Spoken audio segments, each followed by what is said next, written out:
पहले जुमला हुआ 15 लाख का वादा, अब मंदिर और धारा 370 की बारी।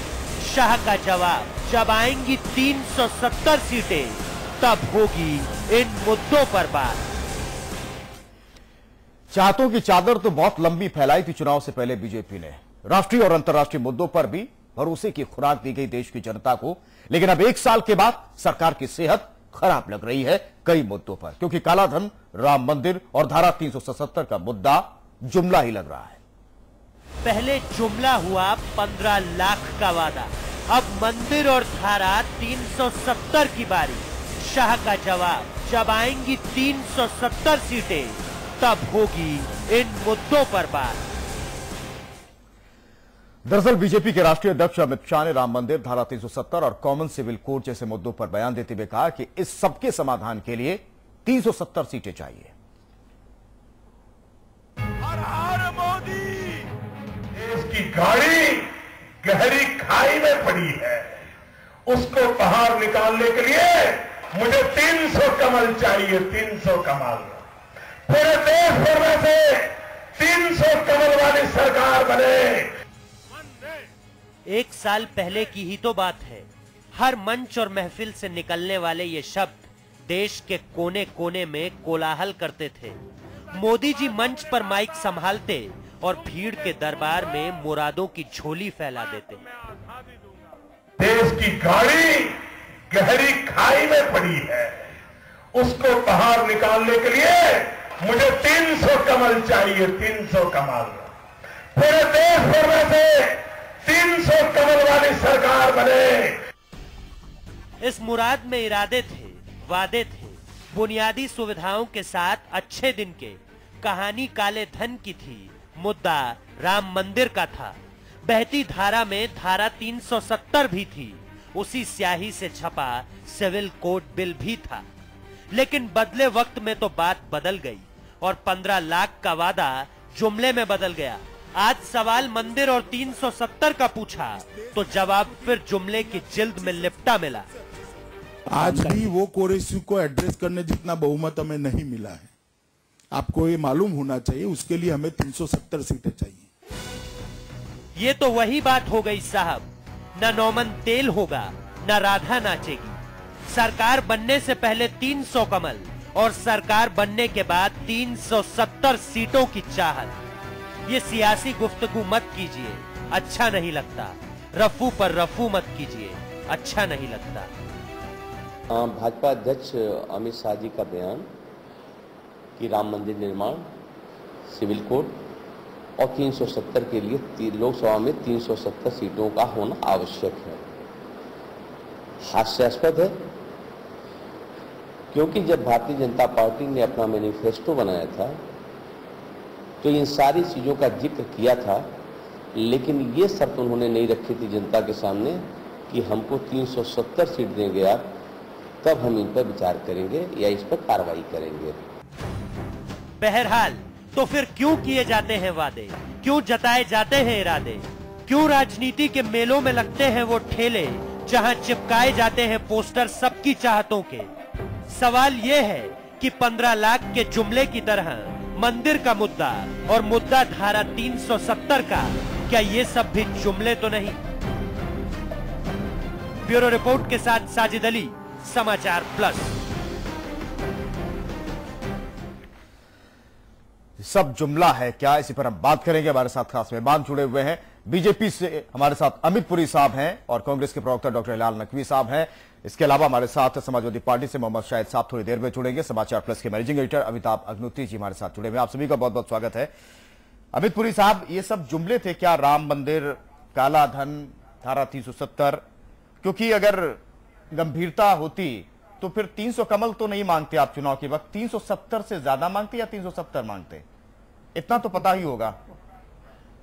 बहुत बढ़िया सवाल किया। देखिए जी, जहां तक इस बात का सवाल है, ये परसेप्शन किसी का हो सकता है, ये बीजेपी के लिए जुमलों का सवाल नहीं है। तो राष्ट्रीय अध्यक्ष नंबर शाहिद भाई आप आ गए, आपका बोलिए है, आप तशरीफ याफ्ता हो जी, बोलिए। बीजेपी ने धारा 370 के बारे में अपने मैनिफेस्टो में कहा कि भाई हम इसके एब्रोगेशन के लिए चर्चा चलाएंगे और जितने रेलिवेंट स्टॉक होल्डर्स हैं उनके साथ कंसेंसस इवॉल्व करके इस पे रास्ता निकालेंगे। ये हमारा स्टैंड था मैनिफेस्टो के अंदर। राम मंदिर के सवाल पर हमने कहा कि संविधान के दायरे के अंदर भारतीय जनता पार्टी इसके बारे में पहल करेगी और इसके तमाम पहलुओं पे विचार करते हुए ऐसा रास्ता निकालने का प्रयास करेगी कि देश में राम मंदिर का निर्माण हो सके। संविधान के दायरे में, अब संविधान के दायरे में कुछ ऐसी चीजें हैं जिनके लिए आपको संसद में एक निश्चित मेजॉरिटी चाहिए। एब्रोगेशन ऑफ 370 आर्टिकल के बारे में अब मैं दूसरी चर्चा कर दूं कि संविधान सभा के अंदर पंडित जवाहरलाल नेहरू ने चर्चा की थी कि यह धारा समय के साथ घिसते खत्म हो जाएगी। मौलाना हजरत मोहानी ने क्या कहा था, गोपाल स्वामी अयंगर ने क्या कहा था, पूरी संविधान सभा की बात के काफी हिस्से को मैंने पढ़ा है और आज इतने सालों में वो धारा घिसी नहीं, वो एक राजनीतिक मुद्दा बन गई और एक दूसरे के ऊपर कम्युनल और नॉन कम्युनल होने का आधार बन गई, जो संविधान सभा की बहस और मंशा में कतई नहीं था। लेकिन धारा 370 को करने के लिए आपको संविधान में एक निश्चित बहुमत की जरूरत है, तभी वो संशोधन हो पाएगा। नहीं तो चुनाव के दौरान ये पता नहीं था क्या? नहीं, हमें मालूम था। हमने कब कहा कि हमें नहीं मालूम था? संविधान की जानकारी नहीं थी। हमने कब कहा? और हमें नहीं मालूम होता तो हम ये नहीं कहते कि संविधान के दायरे के अंदर काम करेंगे। पुरी साहब ठीक है पुरी साहब ठीक है, आपकी बात आई। इसमें एक निवेदन मैं कर दूं कि ये हम लोगों को, हमको, अमित पुरी जी को, बाकी हमारे हिलाल भाई को, मोहम्मद शाहिद को हो सकता समझ हो कि संविधान क्या है, संविधान सभा की बात। संविधान सभा की बहस तो अच्छे नेताओं को समझ नहीं आती, ठीक है ना। जो लोग पढ़ते हैं मैं उनको बड़ा अच्छा मानता हूं, जिनके पास लिखने पढ़ने की सलाहियत है। वरना संविधान सभा में तो जो लोग मंत्री हैं उनसे पूछ दो संविधान सभा क्या, वही करेंगे। खैर छोड़िए उस बहस को। लेकिन एटा, इटावा, फरुखाबाद, आजमगढ़, झांसी, जालौन, गरोठा, मोट, बनारस, कायमगंज, कासगंज, मोहम्मदाबाद, सौरिक, उमरदा, यहां ये सब कोई नहीं जानता कि कौन से दायरे में। अपन सरल भाषा में अगर बात करें, कमल का फूल देख के आदमी समझता है ये मंदिर वाली पार्टी, भैया ये मंदिर बनाएंगे, ये कहते हैं मंदिर बनाएंगे, ठीक। आपने वो तो लिख दिया कागज पर, ठीक। लेकिन जब वो नीचे है, साक्षी जी बोलने जाते हैं, उमा जी बोलने जाती है, कल्याण सिंह जी बोलने जाते हैं, तो वो कहते हैं अयोध्या में रामलला का मंदिर बनाएंगे और ताली बजती 15 मिनट, ठीक। कॉमन सिविल कोड लाएंगे, उस वक्त वो अगर ये बोल देंगे लेकिन शर्तें लागू हो बाबू, 370 सीटें दोगे तो होगा, तो ज्ञानवर्धन होता, पारदर्शिता आती।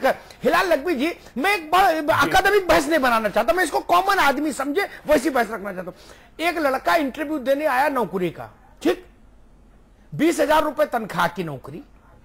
उसने कहा मुझे कंप्यूटर भी आता है, मुझे एप्पल भी आता है, माइक्रोसॉफ्ट क्या क्या है, जो जितना सब आता है, ठीक।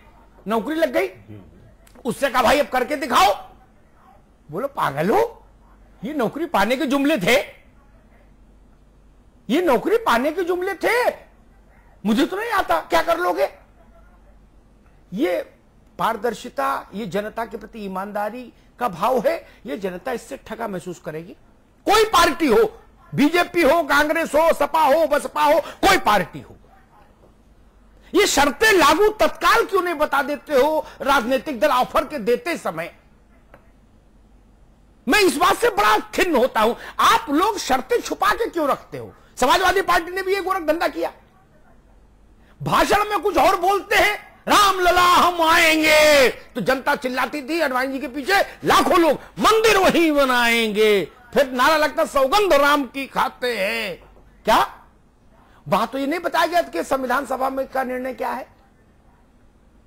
हिलाल जी, वोट तो इस पे पड़ता है ना। जी अमिताभ भाई, देखिए ये जो अभी बात अमित पुरी जी ने कही है कि 370 वाली बात का जो कह रहे हैं, तो देखिए समस्या तो लैंड एक्विजिशन बिल को पास कराने में भी है और उसके ऊपर डटी पड़ी हुई है सरकार और उसको पास करा करके ही दम लेगी।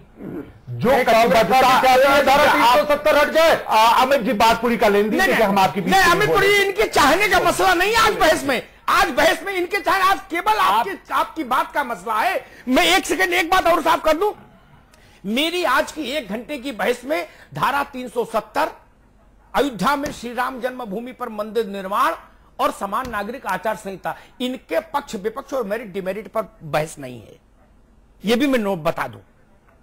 इसलिए यह सवाल ना उठाया जाए आप चाहते हो मंदिर बने कि नहीं बने, या आप मंदिर के खिलाफ हो के पक्ष में हो, नहीं, यह चर्चा नहीं। आपने वादा किया, अब शर्तें लागू क्यों हो गई बाद में? हिलाल भाई जी, तो जिस तरह से एड़ी चोटी का जोर लगा करके किसान और मजदूर विरोधी नरेंद्र मोदी जी लगे हुए हैं, उस बिल को पास कराने के लिए लगे हुए हैं, उसके लिए कोई भी ऐसी कोर कसर नहीं है जिसको ना उठा रखी हो। आखिर वही कटिबद्धता राम मंदिर के मामले में, आर्टिकल 370 के मामले में, कॉमन सिविल कोड के मामले में क्यों नहीं दिखाते हैं?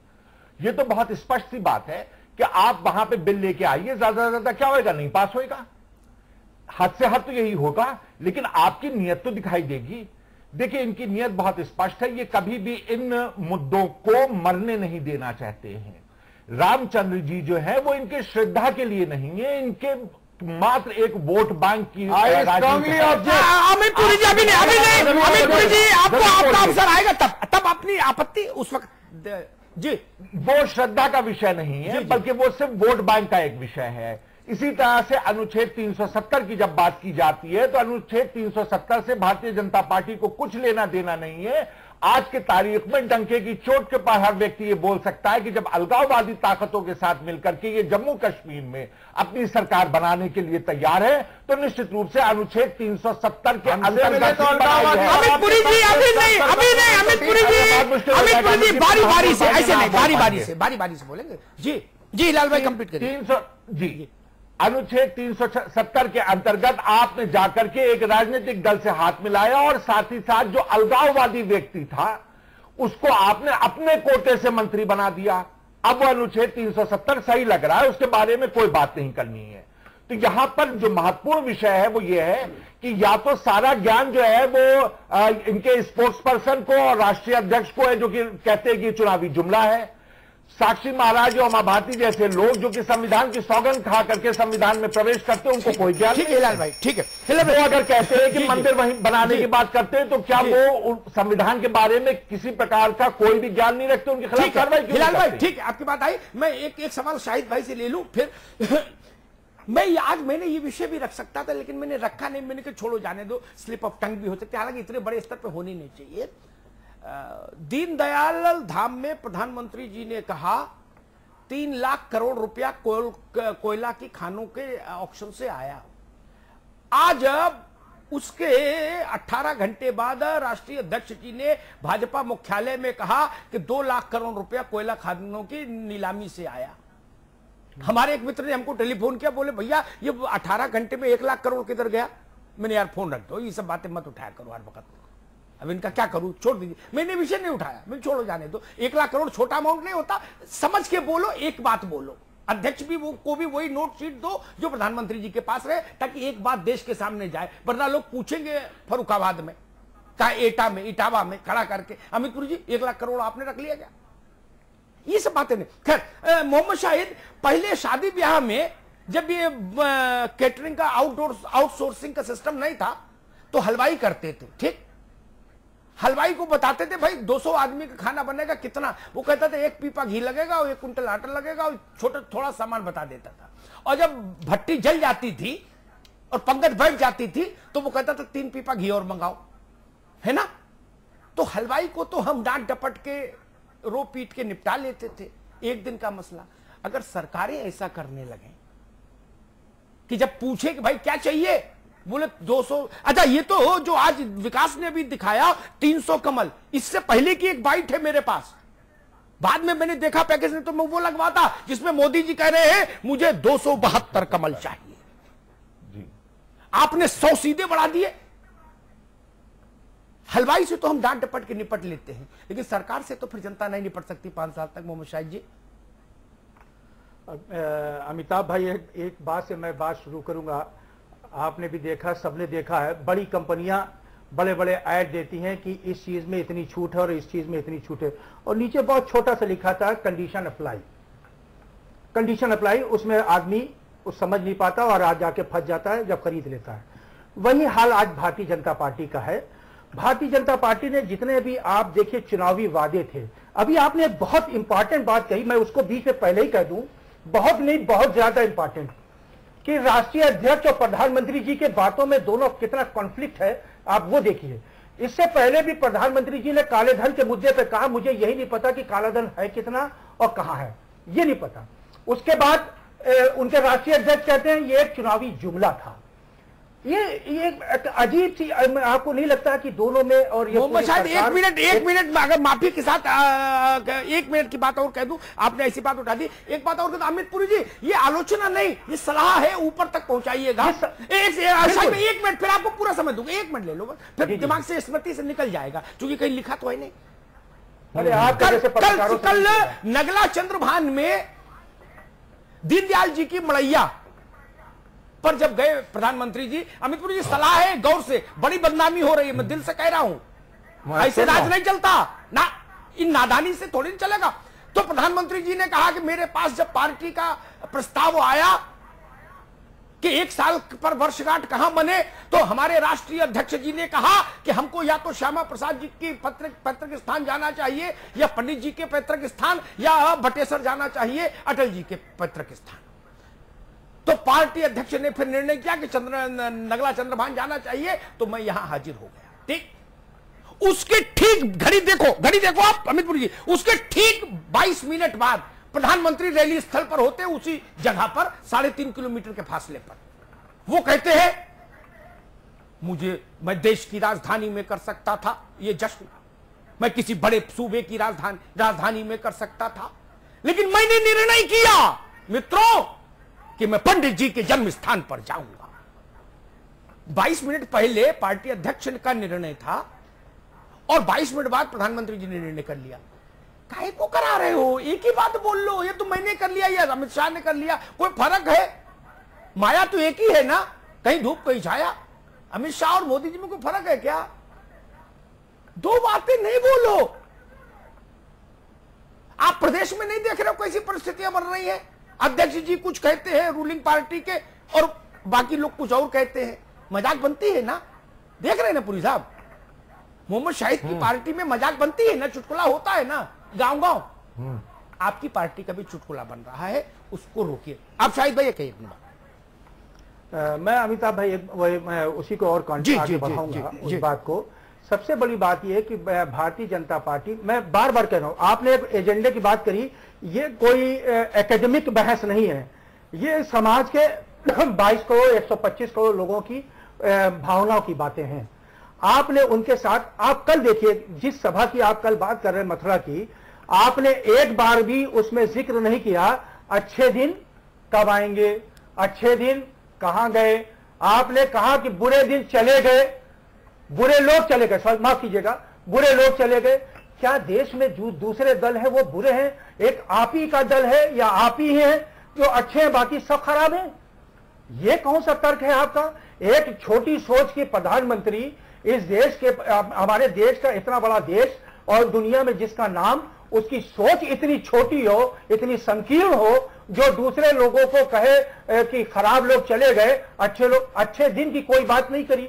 आज अमिताभ भाई, मैं बुनियादी एक सवाल उठा रहा हूं, 110 रुपए दाल बिक रही है, कोई चर्चा नहीं हो रही है। 125 रुपए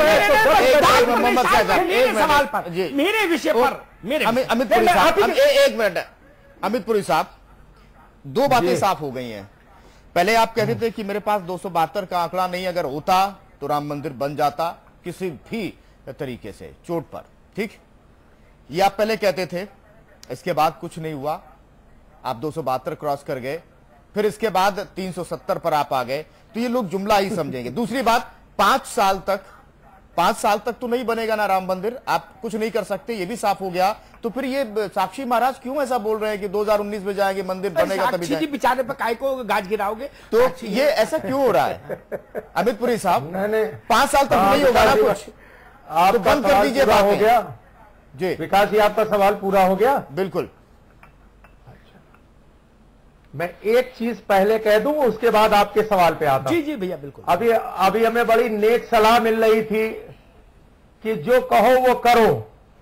हमने तो अपने मैनिफेस्टो में जो कहना था वो स्पष्ट कहा और चुनौती के साथ कह रहा हूं कि अगर हमारे मैनिफेस्टो में हमने जो मैं कह रहा हूं वो पार्टी के मैनिफेस्टो में न लिखा हो तो सामने दिखा दीजिए। लेकिन जिन लोगों ने मैनिफेस्टो में कहा था टैबलेट बांटेंगे, लैपटॉप बांटेंगे, खुलेआम कहा था, कहां गए लैपटॉप और कहां गए? नहीं, शाहिद भाई सुन लीजिए, शाहिद भाई शाहिद भाई जी अपनी अच्छा, भारतीय जनता पार्टी ने विकास जी 272 के आंकड़े की जब चर्चा की तो भारतीय जनता पार्टी ने स्पष्ट कहा कि हम देश में अपने बहुमत की सरकार बनाना चाहते हैं और वो आंकड़ा संसद की सीटों के बहुमत का आंकड़ा था। प्रधानमंत्री जी ने जैसे जैसे चुनाव गियर अप होता गया उन्होंने कहा हमें 300 सीटें दीजिए।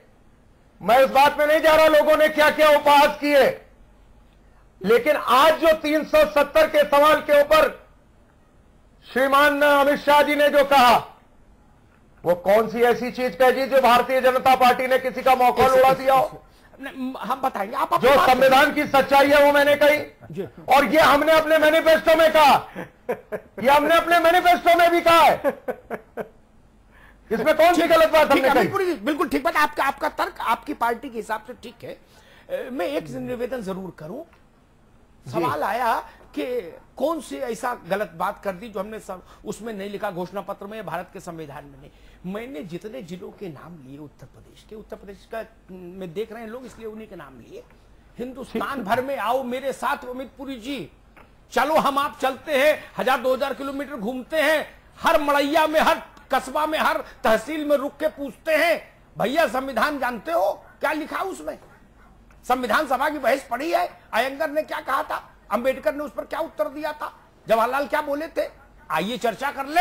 अगर 100 में 100 फेल नहीं निकले विधायकों से ही चर्चा करा लो। पहले आओ, उत्तर प्रदेश में 402 में ही 99% को तो समझ ही नहीं होगी। इन बातों में कुछ रखा नहीं।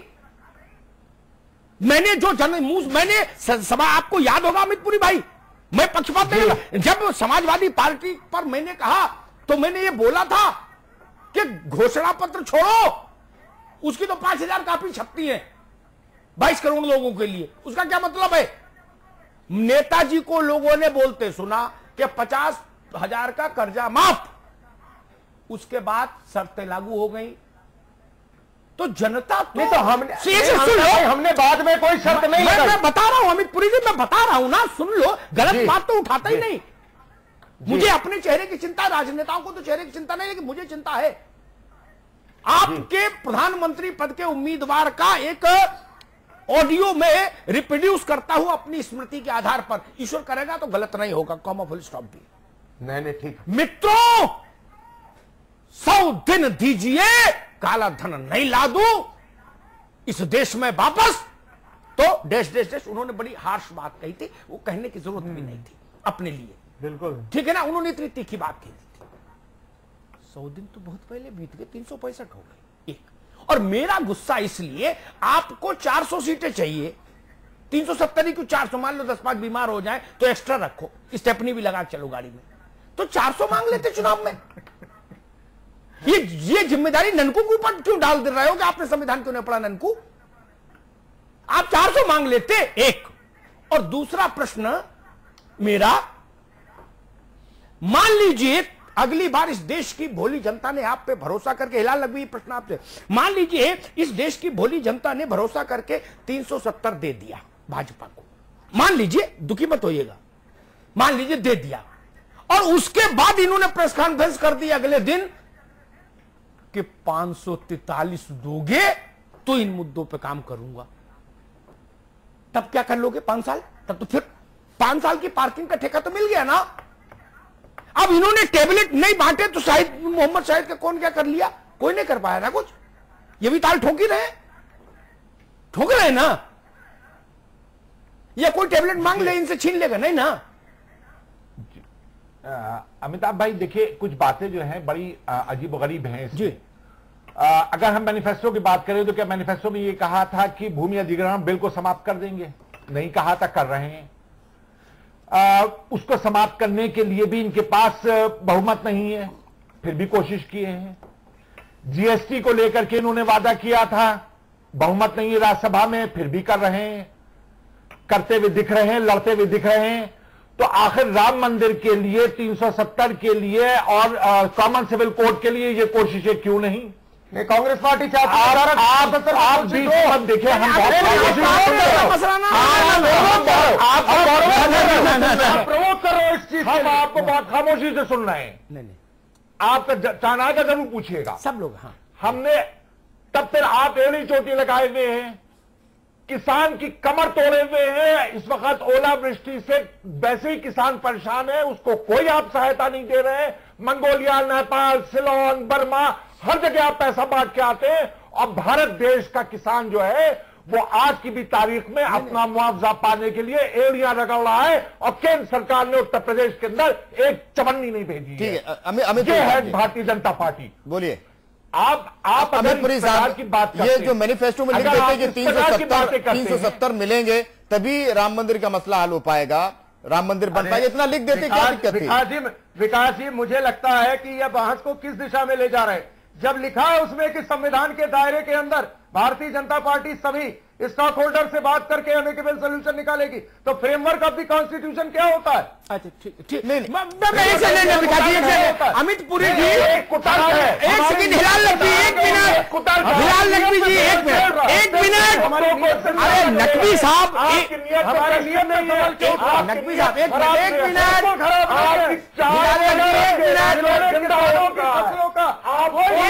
एक मिनट, हिलाल लखवी जी एक मिनट, अमित पुरी एक मिनट भाई, एक मिनट, वोट पाने की राजनीति करते हैं। एक मिनट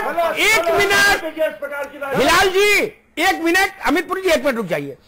अमित पुरी, ये बात मैं कई बार निवेदन कर चुका, framework of the Indian constitution, ये बात कितने लोग समझते हैं? आइए इसी की पड़ताल कर लेंगे हम आप साथ। हमने माना, आप नहीं समझते। कैसे बात कर रहे हो? हमारी नीयत कहाँ खराब थी? आपने कहा झूठ बोला, आपने लगातार झूठ बोला, मैं बताता हूँ हिलाल लखवी जी एक मिनट, मैं बता, हिलाल भाई, झूठ बोल रहा है, हिलाल भाई, झूठ बोल रहे हैं, हिलाल भाई एक मिनट, तो क्या सांसद झूठ बोल रहे हैं? साक्षी महाराज झूठ बोल रहे हैं, साक्षी महाराज झूठ। हिलाल भाई, साक्षी महाराज उतने बड़े आदमी नहीं कि उन पर चर्चा करूं, मुझे माफ करिए। एक वो सांसद तो है, अमिताभ भाई वो सांसद है। हिलाल लखवी नहीं होंगे सांसद, लेकिन मैं जानता हूं फैसला होने वाले कमरों में वो नहीं जाते। हाँ, हर पार्टी के कुछ लोग होते हैं जो फैसला लेते हैं, अब उनके नीचे वालों की बहस में कोई बहुत फायदा नहीं। मैं एक निवेदन कर दूं, अमित पुरी भाई ने पूछा कहां झूठ बोला। आपके राष्ट्रीय अध्यक्ष से प्रश्न हुआ था, प्रधानमंत्री ने काला धन आने के बाद 15 लाख रुपए, लगभग 15 लाख, उनका शब्द था लगभग 15 लाख रुपए हर आदमी के खाते में जाएंगे। ठीक, तो अमित पुरी, अमित माफ करिए, अमित शाह जी ने हंसते हुए कहा, ये चुनावी जुमला था, इसको उसी रूप में लीजिए, ये झूठ नहीं, छल नहीं, तो क्या है? क्या उससे कम है? आप बार बार कह रहे हो कि मुझे बताओ झूठ कहां बोला, मैंने बता दिया यहां झूठ बोला, जैसे मैंने मोहम्मद शाहिद जी को बता दिया कि टैबलेट पर झूठ बोला। मैं रखूं इस पे जी। देखिए, हम चुनाव के अंदर जब किसी एक विषय को उठाते हैं तो उसको बताने के लिए हम अपनी पॉलिटिकल टर्मिनोलॉजी के अंदर चीजों को समझाने की कोशिश करते हैं। प्रधानमंत्री जी ने कहा अगर देश में काला धन वापस आएगा तो लगभग, अगर आएगा 100 दिन के लोग वापस आएंगे। भाई सुनिएगा, आप ये गलत बात कर रहे हैं। पहले उन्होंने गलत बोला था, अगर धन आएगा तो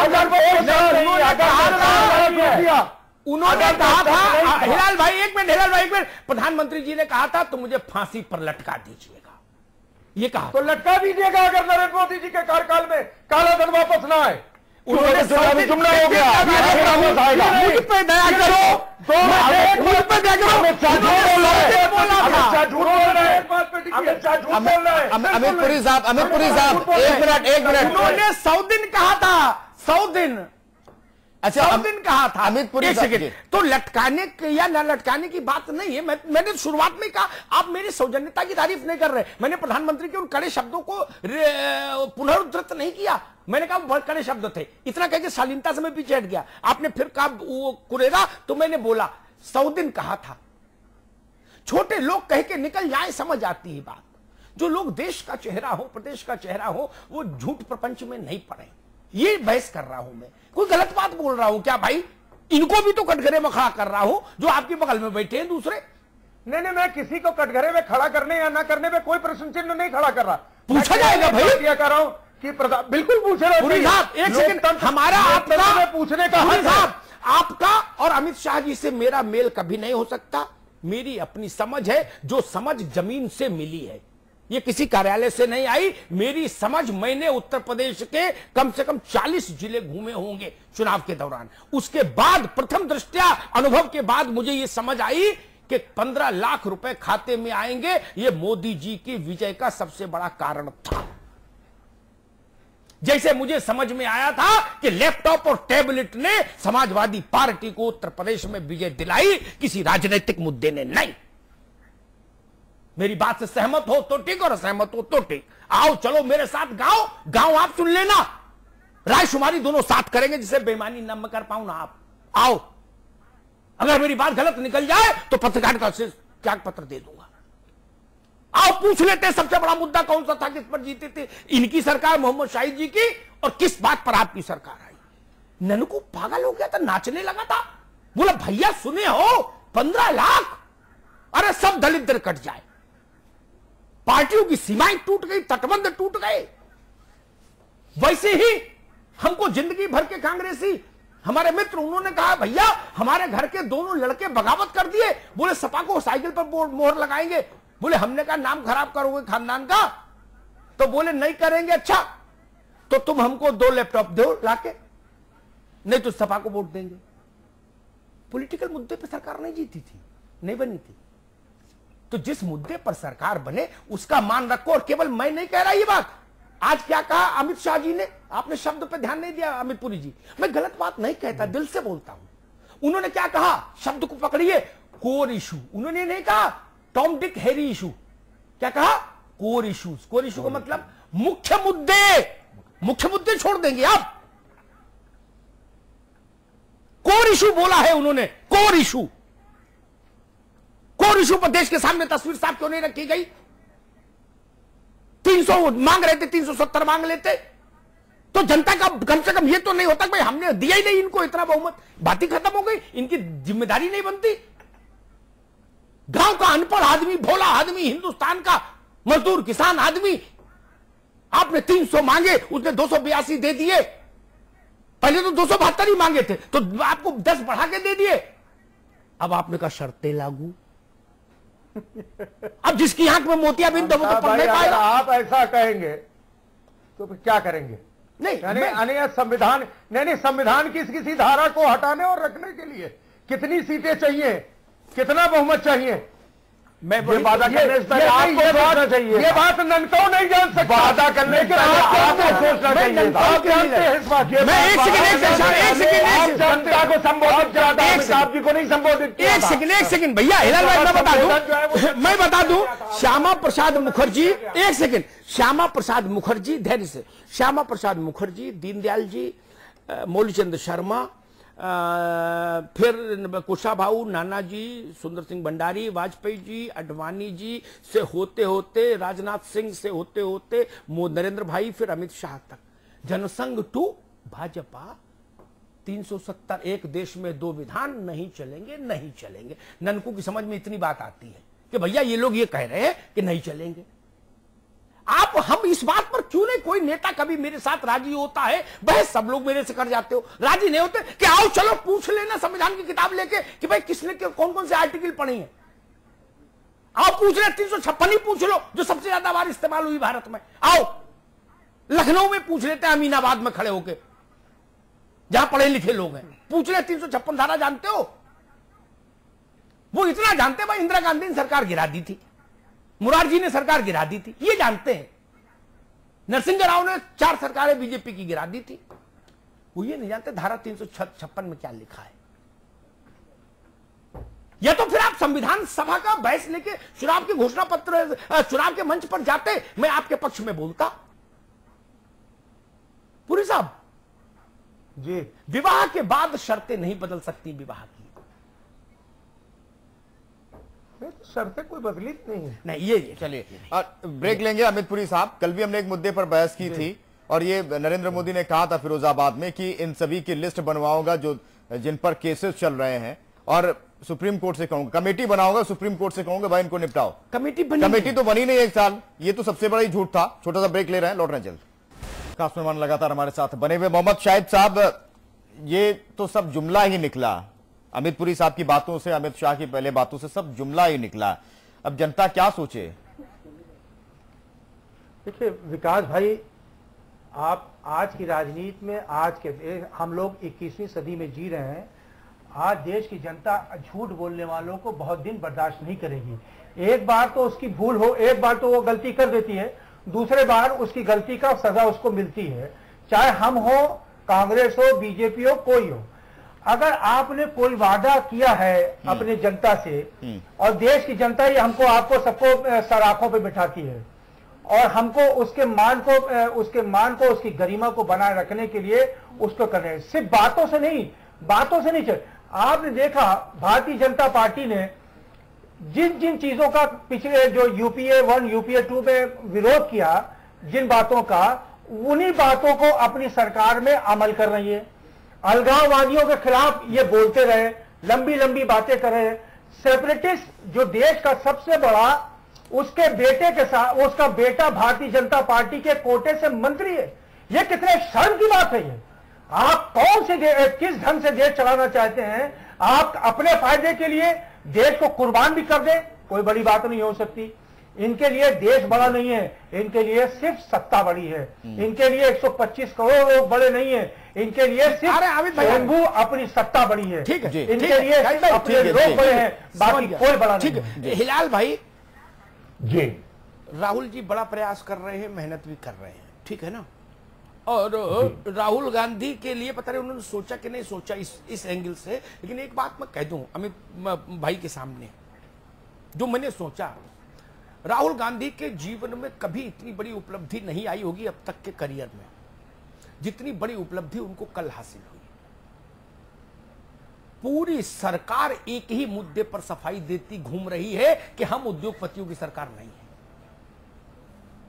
ये सूट बूट की सरकार चिपक गया, ये उतारने में साबुन रन लगा के लोग नहा रहे हैं, ठीक। लेकिन एक बात आपको बताऊं, मैं एक सलाह दूं आपको, कांग्रेस पार्टी पुनर्जीवित नहीं, मैराथन दौड़ने लगेगी बहुत जल्दी। 17 के लिए सुझाव देता हूं, गौर करिएगा। आप राहुल गांधी की एक सभा कराइए किस लखनऊ में, बेगम हजरत महल पार्क में। खत्म हो गया अमिताभ भाई। अच्छा, जहां भी होती हो भैया, वहां करा दो एक सभा, प्रदेश भर से आदमी जुटवाओ बस लगा के, और वहां ये अनाउंसमेंट करा दो कि 17 में अगर मेरी सरकार आई, मेरी पार्टी की, मेरा मुख्यमंत्री बना, तो मैं वचन देता हूं, जैसे आरबीआई गवर्नर कहते हैं ना, मैं वचन देता हूं, दस्तखत करते हैं, मैं वचन देता हूं कि 18 से 25 साल तक के हर लड़के को एक एक टाटा इंडिगो कार मुफ्त सरकार देगी।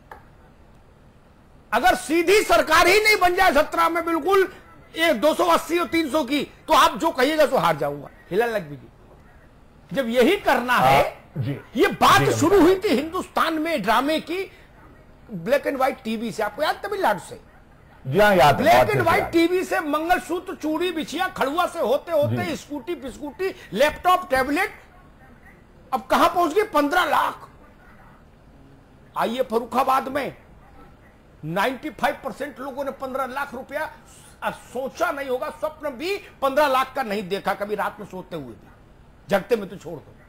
पगला गए थे लोग, मैं तो गया था, लोग पगला गए थे, लोग कह रहे थे कहो भैया, ये मोदी कह रहे हैं कि 15 लाख आएगा तो जीवन बदल जाएगा। क्या आप फिर ऐसे कर दो, कह दो भाई एक एक टाटा इंडिगो फ्री और साल भर की पर्ची देंगे साथ में डीजल की, पेट्रोल की। आपको मैनिफेस्टो बनाने की जरूरत नहीं, चुनाव लड़ने की जरूरत नहीं, उम्मीदवार चाहे जो खड़ा कर दो सब जीत जाएंगे। मोहम्मद शाहिद की भी पार्टी फेल हो जाएगी, पुरी साहब की भी। ये तभी बच सकते हैं जब ये अनाउंसमेंट करे कि हम एक एक चौपर देंगे हर आदमी को। हिलाल भाई, क्या भारत की राजनीति इसी मोड़ पर आके खड़ी हो गई? जी अमिताभ भाई, देखिए ये जो अब के चुनाव हुए हैं, ये निश्चित रूप से एक लैंडमार्क चुनाव के रूप में जाएंगे भारत के इतिहास में। इस सरकार को कांग्रेस सरकार कहती है, यू टर्न सरकार। देखिए, हम एक एक बात लेकर के करते, छोटे से भी कहेंगे, लंबा नहीं ले जाएंगे। भ्रष्टाचार को लेकर बात कही, सारे भ्रष्टाचारियों को संसद से हटा दिया जाएगा, कुछ नहीं हुआ। भ्रष्टाचार को रोकने के लिए आज तक की न लोकपाल की नियुक्ति हुई, न सीवीसी की नियुक्ति हुई, न सीआईसी की नियुक्ति हुई। अमिताभ भाई, आप दंग रह जाएंगे, आप करके देख लीजिए, आप वहीं रहते, आप करके देखिए। सूचना आयुक्त भी नहीं भारत के, जी, वही सीआईसी भी नहीं, वही चीफ इंफॉर्मेशन कमिश्नर भी नहीं। अमिताभ भाई, आपसे एक अनुरोध है, आप करके देखिए। आप एक आरटीआई डाल के पूछिए कि नरेंद्र भाई मोदी जी से मिलने के लिए दिन भर में जो लोग आते हैं उनके नाम दे दे, सूची दे दे। उसका जवाब यह आ रहा है कि सुरक्षा कारणों से वो सूची उपलब्ध नहीं कराई जा सकती है। यह है इस सरकार की पारदर्शिता। जबकि इससे पहले के जितने भी प्रधानमंत्री थे, आप वहां के जो एसआई होता था उससे पूछ लीजिए कौन कौन मिलने आ रहा है, वो आपको लिस्ट दे देगा, क्योंकि उनकी सुरक्षा की व्यवस्था देखनी होती थी। दूसरा, आपको महत्वपूर्ण बात बताए, फ्रांस जब गए हैं तो फ्रांस के डेलीगेशन के लिए एक आरटीआई डाला गया कि फ्रांस के डेलीगेशन में कौन कौन लोग हैं, सबके नाम लिख के आ गए। और भारत के डेलीगेशन में कौन कौन लोग फ्रांस के अंदर है, नाम नहीं लिख के दिया। उसका कारण देखो भैया नकवी साहब, हम भी समझ रहे हैं, तुम भी समझ रहे हो। अब हर डेलीगेशन में आप उनका नाम मांगोगे, अच्छी बात नहीं, ये अच्छी बात नहीं। वाजपेयी जी कहते थे ना, ये अच्छी बात नहीं। कुछ ये है इस गवर्नमेंट की पारदर्शिता और भ्रष्टाचार को मुक्त करने का तरीका कि भ्रष्टाचार के जो कोई भी एजेंसी जो उसको देख के बता सके भ्रष्टाचार हो रहा है, वो ठीक है एजेंसी के साथ कर दो। ठीक बात है। एक उदाहरण, बस एक सेकंड, एक उदाहरण दे दें, बहुत ही प्रस्तुत उदाहरण है। एक उदाहरण, जी, अभी आपने सुना होगा सारे मंत्रालयों से फाइलें गायब हो रही थी। भारतीय जनता पार्टी ने सीना ठोक के कहा कि ये यूपीए सरकार के लोग थे जिनकी वजह से फाइलें गायब हो रही थी। मान लिया हमने आपकी बात को, भैया जो फाइलें गायब करा रहा था, इन्वेस्टिगेशन करा के रिपोर्ट लिखा के उनके नाम तो जाकर कर दो। कांग्रेस को थोड़ा सा और बेपर्दा कर दो ना, क्यों नहीं बेपर्दा करते हो? नाम नहीं देंगे, नाम नहीं। क्यों नहीं उन लोगों के नाम बताते हो जो लोग ये फाइलें गायब करा रहे थे? अगर कांग्रेस के समय का था तो बेपर्दा क्यों नहीं करते हो? ठीक है नकवी साहब, ठीक बात आई। अमित पुरी जी, ये है भ्रष्टाचार की कहानी। नहीं, वो तो हम देख ही रहे हैं। आज मैं देख रहा था कि प्रधानमंत्री कार्यालय से जुड़ी जो है वो आरटीआई का नंबर जो है, अनआंसर्ड आरटीआई का नंबर हो गया है 35,000 35,000 आरटीआई उत्तर की प्रतीक्षा में पड़ी, लेकिन कोई अधिकारी तैनात नहीं कर। छोड़िए, अभी उस विषय में नहीं जा रहा है। मैं तो सरल बात करता हूं जो ननकू की समझ में आए मेरे। अमित पुरी जी, आपने ऐसा रास्ता खराब कर दिया। मान लीजिए कल मजाक में ही हिलाल लखवी जी की पार्टी ने कह दिया कि चलो 50 लाख देंगे, जिसे बोली नहीं लगती है, और मोहम्मद शाहिद की पार्टी का होगा देखा जाए बोले 1 करोड़ देंगे हर आदमी को। क्या होगा? ये चुनाव होगा भारत में, उत्तर प्रदेश में। अगर जुमले ही खेलने हैं तो संस्कृत में एक श्लोक है जिस वचने है का दरिद्रता, दरिद्रता, बोलने में क्या गरीबी। जब बोलना ही है करना बाबा जी का ठुल्लू, तब क्या समस्या है? तब आप आप में दिल पे हाथ रख के बोलना, बुद्धि से नहीं। अभी कल राहुल गांधी ये बोले कि 50 लाख रुपए हर युवा को हमारी सरकार फ्री मुफ्त देगी और उसका कोई वापसी नहीं लेगी, चाहे शराब पियो चाहे जुआ खेलो, मौज लो। आप और लक्ष्मीकांत जी क्या बोलोगे?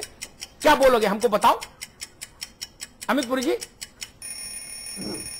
हाँ अमिताभ भाई, आप जी उत्तर दूं? जी बिल्कुल भैया। भारतीय जनता पार्टी ने न 2014 के चुनाव में और न आगे किसी की आंख में धूल झोंक करके कोई प्रचार नहीं किया। नहीं, मैं अपनी बात कह रहा हूं, आप माने ना माने। जी नहीं, बिल्कुल ठीक, छोड़िए ना। जी भाई, आपको लगता था हम सूट बूट की सरकार है, और हमने इस देश में देखा कि प्रधानमंत्री के दफ्तर के अंदर एक दलाल टाइप का आदमी कहता था कि मैं सूटकेस लेके गया हूं, तो कांग्रेस पार्टी कहती थी कि सूटकेस में 1 करोड़ जाता है कि नहीं जाता। ये सूट बूट की सरकार हो सकती है। नीरज राजा ने कहा था क्या? सूटकेस की सरकार नहीं है। राजा की बात कर रहे हैं आप? की सरकार नहीं है। नीरज राजा की बात नहीं, हर्षद मेहता कांड, हर्षद मेहता कांड, राजा की बात कर रहे हैं। हर्षद मेहता कांड जी। और जिन्हें आज बड़ी आतंकवादियों की चर्चा कर रहे थे, इनके नेता 2014 के चुनाव में आजम साहब फरमा रहे थे कि कारगिल की चोटी पर जो खून बहा है वो नाराए तकबीर से बहा है, और उस खून को भी मजहब, उम्मत और मिल्लत के आधार पर जोड़ रहे थे। यानी मजहब पे बहने, मजहब के आधार पर खून को बांटेंगे, मुल्क पे बहे खून को मजहब के आधार पे, और वो हमको आईने दिखा रहे हैं, वो हमको आईने दिखा रहे हैं, आपके एक साथ वो हमको आईने दिखा रहे हैं। अच्छा अमितपुरी साहब, आप मुझको कहो समय की कमी है, आप मुझको कहो अमितपुरी साहब समय की कमी है, नकवी साहब समय कम है, नकवी साहब, अमितपुरी साहब समय कम है। ये बता दिए अगला जुमला कौन सा होगा? अगला जुमला हम 2019 में जब जाएंगे तब होगा। आज ही पूरे दावे के साथ कह रहा हूं। चलिए जाएंगे, अरे चुनाव में जाएंगे, चुनाव में जाएंगे, ये बात, अरे जाना तो दुनिया से हर, जाना तो दुनिया में 2019 में जाना, हम ये चीज हम सत्ता नहीं चला रहे। चलिए समय की कमी है, समय की कमी है, समय की कमी है। ठीक है, अगला जुमला 2019 में होगा, अमितपुरी साहब ने कह दिया है। नकवी साहब समय कमी है, समय की कमी है, नकवी साहब समय की कमी है, सरकार पर मोहर लग गई है। ठीक है, एक मिनट नकवी साहब, हो गई बात, अमितपुरी यहाँ से नहीं लगेगी। पुरी साहब समय की कमी है, आपने तो बता दिया कि अगला जुमला 2019 में होगा। अमिताभ जी संपाति 2019 में जा रहे हैं। ठीक है हिलाल भाई, ठीक है। देखिए कोई पार्टी हो, मेरा निवेदन सबसे है, सपा से, बसपा से, कांग्रेस से, भाजपा से, दो पार्टियां सरकार में, इसलिए उन पर आग्रह विशेष है। जो विपक्ष में है उनके हाथ में तो अभी कुछ फैसले है नहीं। मेरा निवेदन ये है, इस देश की गरीब जनता जिसकी आंखों में हजारों लाखों सपने टिमटिमाते हैं, आप प्यार से कंधे पर हाथ रख दो तो वो मानती है कि मुक्तिदाता है, भले आप लुटेरे हो। हमने 68 साल, 65 साल, 66 साल देखा है देश में क्या हुआ। अमितपुरी जी एक शेर, दो पंक्ति कहता हूं इस देश के मतदाता के लिए। अजब हमारी मंजिलें, अजब हमारे पांव, अजब हमारी मंजिलें, अजब हमारे पांव, टोपी उछली थी जहां फिर लौटे उस गांव। और बार बार लौटा है इस देश का मतदाता, जिसमें टोपी उछाल ली लोगों ने। नहीं देखा क्या हमने आपने? मैं कहता हूं इस ठगी से, प्रपंच से दूर रहिए। कुछ रास्ता जयललिता जी ने खराब, करुणानिधि ने, एमजी रामचंद्रन ने खराब किया था, फिर करुणानिधि ने, फिर जयललिता ने, फिर नवीन पटनायक से होता होता उत्तर प्रदेश तक आ गया। आपने तो, इन सब ने तो 1 रन 2 रन लिए, सिंगल रन। आपने कहा कि आओ भाई तुम ही सबसे निपट लेते हैं, सीधा छक्का बाउंड्री, एक बार बोले 15 लाख। आओ भाई कौन कौन मैच करेगा, अब आ जाओ। ये टेंडर से भारत चलेगा, निविदा से चुनाव में, कि आओ भाई कौन बड़ा सपना उछालेगा बाजार में। बाबा रामदेव और प्रधानमंत्री पद के उम्मीदवार, आलिंगनबद्ध फोटो देश भर ने देखा टेलीविजन पर, और बाबा पूरा बता रहा था कि 15 लाख में तुम लोग क्या क्या करोगे, कितनी खेती खरीद लेना, गाड़ी घोड़ा स्कूटर कार सब बता रहे थे बाबा। अब बाबा तो बेचने लगे च्यवनप्राश, जनता बाबा को पकड़े। बाबा ने तो जेट सिक्योरिटी ली और मौज ले रहे। ननकू पूछ रहा है मुझसे, और मसला ईमानदारी का है, शाब्दिक प्रामाणिकता का है। क्या लिखा कबीर ने, क्या कहा अमितपुरी जी, आप तो योग्य व्यक्ति हो, किसी बहस कर गए। तू कहता है कागज लेखी, मैं कहता हूं आंखें देखी। मैंने जो सुना, अगर मैं समाजवादी पार्टी को उनके शब्द, नेता के शब्द पर घेरूंगा, तो आपको भी आपके नेता के शब्द पर ही घेरूंगा। राहुल गांधी के शब्द मेरे लिए महत्वपूर्ण है। डिस्कवरी ऑफ इंडिया में पंडित जी क्या लिख गए वो महत्वपूर्ण नहीं। आज राहुल गांधी चलाएंगे कांग्रेस, वो क्या बोल रहे हैं समझना पड़ेगा मुझे। वो बताएंगे ना उत्तर प्रदेश का प्रभारी कौन होगा, इसलिए मैं उनकी बात गौर से सुनूंगा। ये जो बेईमानी है, इस बेईमानी से जनता खुद को ठगा हुआ महसूस करती है। उसके पास कोई विकल्प नहीं 5 साल, क्योंकि जयप्रकाश जी ने जो कहा था, लोहिया जी ने जो कहा था, उस देश में हुआ नहीं। राइट टू रिकॉल, आप राइट टू रिकॉल कर दो, पूरा झूठ भाषण देकर चुनाव लड़ो, मुझे आपत्ति नहीं होगी। जनता के पास अधिकार होगा, विड्रॉ कर देगी आपको अगर ठगी में पाए जाएंगे लोग।